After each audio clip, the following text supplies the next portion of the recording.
Apologies, it's a dirty. Brushel had a thought. What, Mr. Brushel? And please stop jittering around like that. The victim was a forger, right? There's a lot of money in that line of work. Forger forges friends, makes enemies too, in quote, huh? So the poison stamp might have been a murder weapon aimed at him.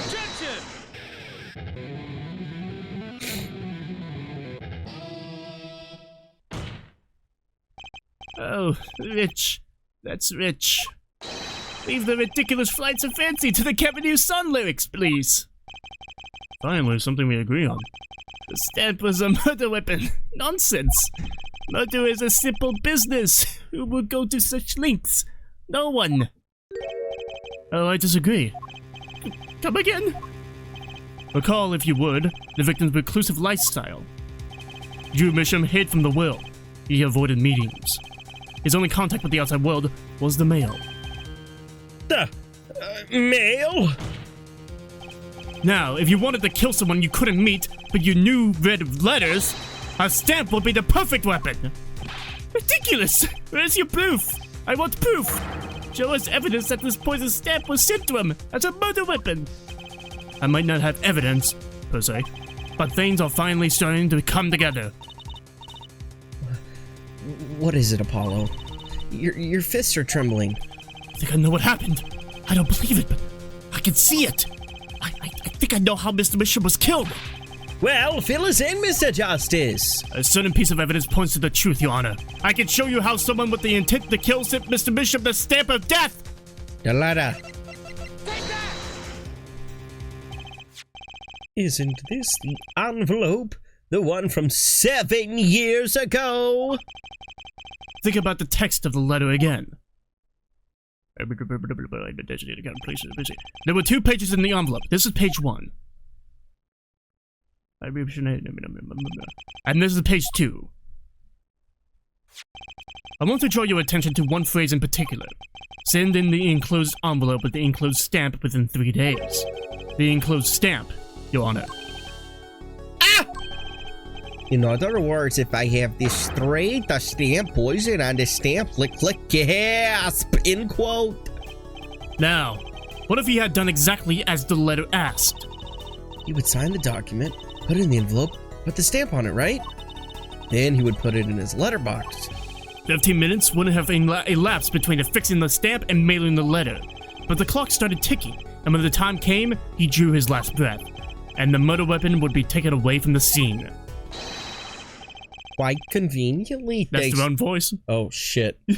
Quite conveniently, thanks to the postal system.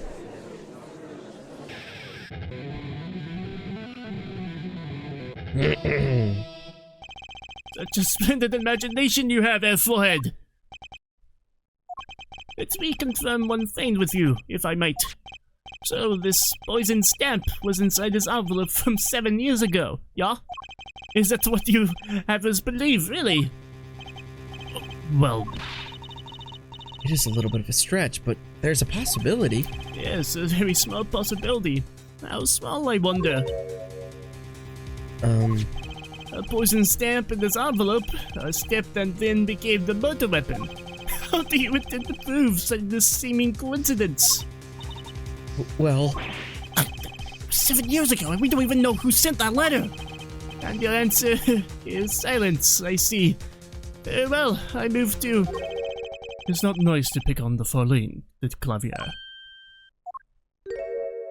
What the hell? Emma! Well, like my Christoph Gavin impression? Did I sound like him? Don't quit your J job. I thought it was pretty good. Pretty spot on. Yeah. Don't you have a crime scene to be looking after, Farlene detective? Someone had to come dig you all out of the mess you're making of this case. Yes. You know, none of this would have happened if you just trusted in science a little more. You can find out if that stamp was in the envelope, easy. Yeah, explain yourself, Farlene detective. Blame me all you want, but science is on my side. It's all in the residue, right? That's right! The poison detection spray! Produce the red envelope at once! You can open it on the authority of the court. Oh! Oh, damn! Wow! Would you look at that? No mistaking it. That's a strychnine residue. I don't believe it. Get out! A murder weapon from the past? Now, 7 years later, it bears its fangs at last.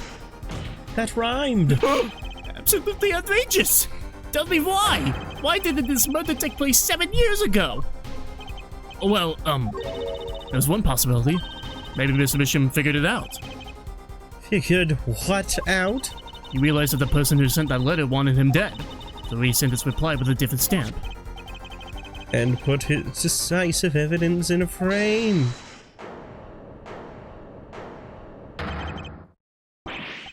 Ah, you're still here, damn! Can I make a statement here on the record, huh?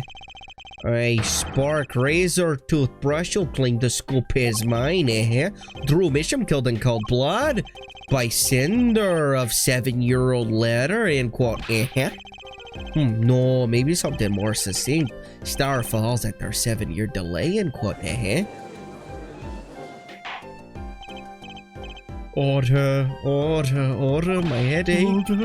I see no room for further argument here. Though I admit this is all coming as quite a shock to think that the murder weapon reached his mouth after 7 years. Stamp is ticket straight to afterlife. End quote. Uh-oh. I think the witness is a bad influence on our judge. I see no need for further debate on this matter. The sender of that letter 7 years ago could hardly have been our defendant. Apollo? I think we just won! Very well. Squad finds the defendant. Motherfucker! Wanted to go home. Is this the bright future of our legal system? Prosecutor. Gavin? A ticket to the afterlife from 7 years ago? Tickets for Gavin shows are invalid after 2 weeks. But it doesn't make sense any other way. It boggles my mind that so many people haven't noticed this. There's a fatal contradiction in Hereford's claim! A contradiction? A poison stamp was placed in this envelope 7 years ago, whereupon it was framed until now. If that's the case, then why would Drew Bisham have done what he did? Ah! Okay, there was nothing in there. Yeah. Emma explained that. He must have realized it was poisoned. Therein lies the rub. 7 years ago, the forger Drew Bisham sets the trap and put the stamp in the frame. I do not debate this, but this begs the question. Why, 7 years later, did he use that stamp on the night of the murder? Surely you don't mean to suggest that Mr. Bisham simply forgot. He put the murder weapon in a frame on his desk for 7 years and forgot. You expect us to believe he sprayed the trap on himself? Ah!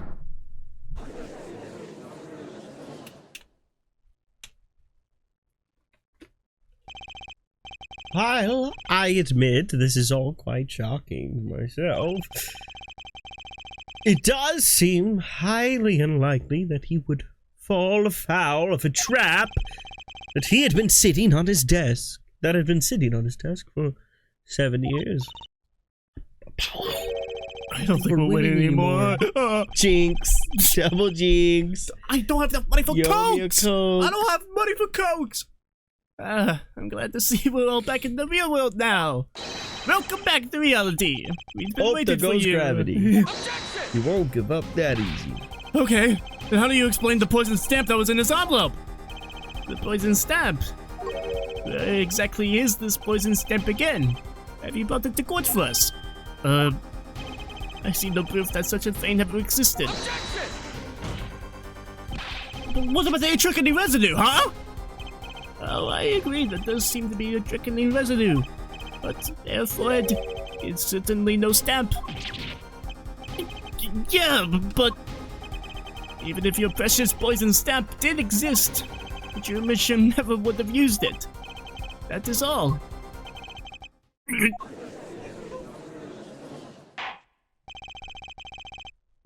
I believe we come to a conclusion again. Apollo, are we wrong the whole time? I can't believe it! The poison traces matches up. It can't be a coincidence. I'd like to bring some closure to this issue. Sometime this year, Mr. Justice. Yes, Your Honor. Let's review the facts and see where we stand. 7 years ago, Drew Misham received a red envelope. There were traces of the poison atrichinine on the document inside that envelope. A similar trace was also found at the crime scene. On this tiny picture frame, the defense has indicated the possibility of a yellow envelope. An envelope that left the scene of the crime with the poison stamp on it. Yes, but even if this envelope contained the poison stamp, Drew Misham, knowing this, put it in the frame, never would have used that stamp. I'm afraid you're right. Which means there is a fatal flaw in the defense's case. I haven't been on the wrong track this whole time, I'm sure of it. The traces of atrichinine, the envelope, the frame, and Drew Misham's mysterious death. They're all connected somehow. Well, Mr. Justice, do you have a conclusion for us? The defense stands by its case, Your Honor. We've seen that the logical outcome of the evidence makes no sense, which means that one of our clues must be a fake. A fake clue. Fascinating. And if we find this fake, your wild fantasies will prove quite reasonable, yeah? The fake clue that's thrown us off the poison's trail is none other than...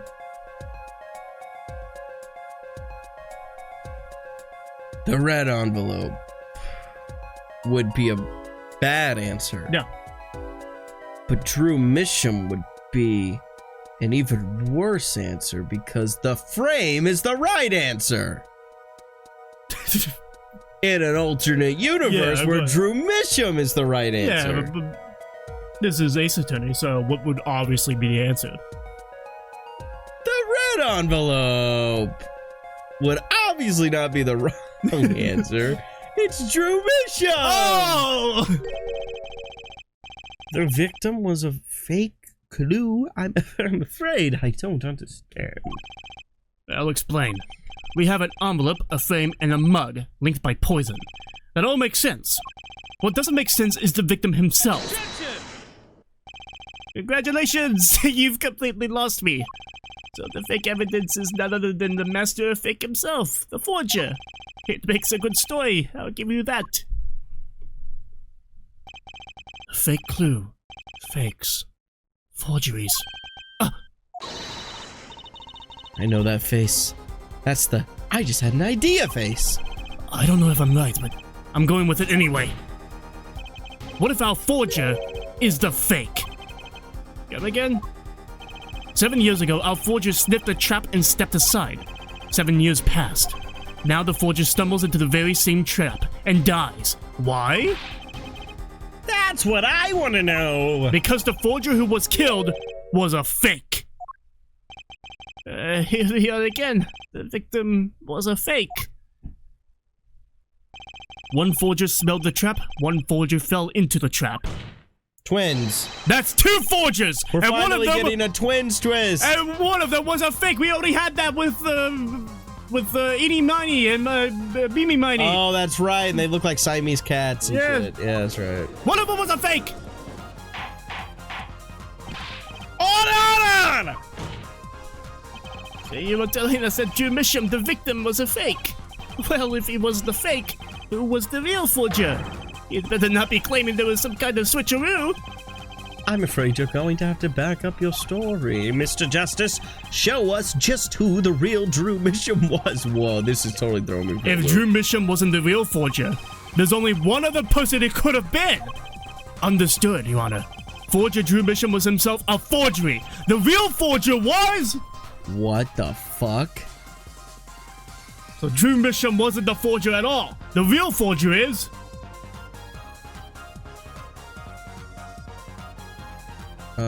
His daughter? What the hell? There could be only one explanation, really. The real identity of the forger known as Drew Misham is none other than... his only daughter, Vera Misham!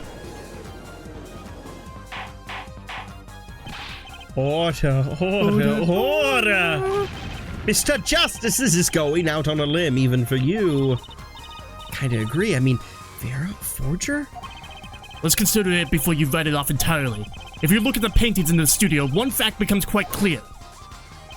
Forgery had been taking place in that studio for quite some time.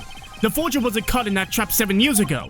This can only mean that the one who was caught in the trap wasn't the forger.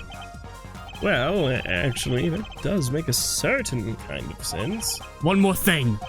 Only 2 sets of fingerprints were found in the forger's studio. Drew Misham's and Vera Misham's. If we know that Drew Misham wasn't the forger, that leaves only one possibility, by process of elimination. The forger was Vera Misham. Well?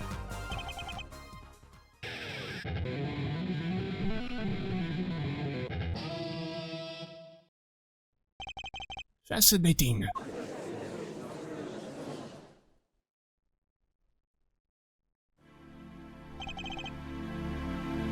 Vera Misham. You've been paying attention to the trial so far? Let's just ask her and be done with it, shall we? Who are you? Who is the forger, Drew Misham?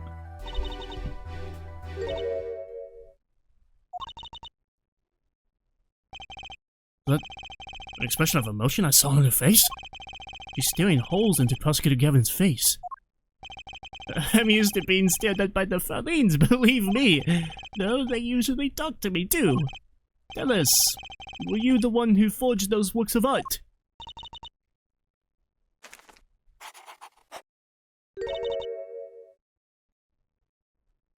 I'm this voice? Yes. What voice did I use? I forget. Very timid and mild. Oh yeah, that's right. Yes. So the forger, Drew Misham, was you.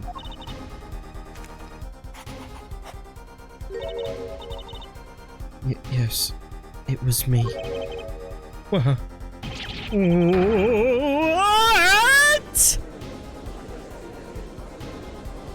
The court was in an uproar, and it wasn't coming down. We had to break for a 10-minute recess.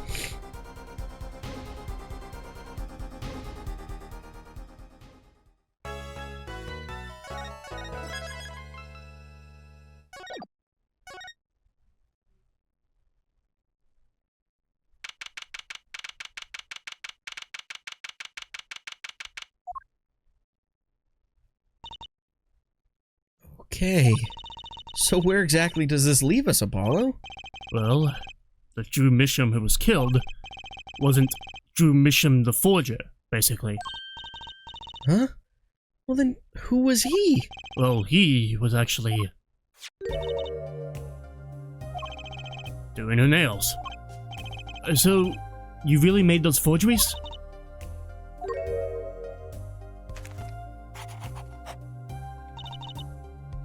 Yes. For father. I know it was wrong. Could you tell us how it happened? My father was a painter. I loved painting ever since I was a child. One day, father saw it in me. He saw that I had the talent. The talent for making forgeries? How should I say it?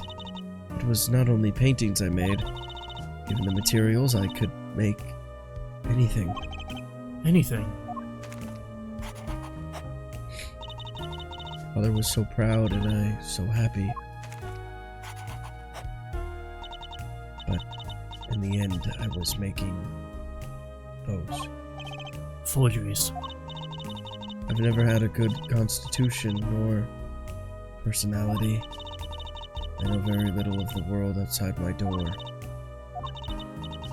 Now, because of me, father is... Do you know about this red envelope? I remember that envelope. It was some time ago. So, you were already, you were already creating your works back then? I started when I was only 12 years old. So the one who figured out the stamp was poisoned, that was... Mr. Justice, it's time! To the courtroom, please! Right. Out of time. Wait, Vera, just one more thing, please. Those 3 paintings in the studio. I painted those as part of my work. Right, see, we checked them out and we saw what was underneath. We saw the rough sketches underneath the 3 finished paintings. I see. Mr. Justice. Yes! Father. He knew of you. Both of you. Your late father? He was watching, gathering information. All about the Wright & Co. law offices. But lately we're not doing just law. Yes. We do tricks, gags to amuse, and play piano. Well, they're not really gags. Yet when Father heard you would resume the legal business, how pleased he was. Who was Mr. Misham? How am I supposed to know? What if he was Daddy's daddy? Judging from the relative ages involved, I'd say that it's highly unlikely. Things are already confusing enough with all these daddies running around. We know that the victim's daughter Vera was the forger. What does this mean for the case? As we're about to find out. And we'll find out in The next episode. watch this episode of Ball Justice Makes Flags Fab, which is Every single day. bye-bye.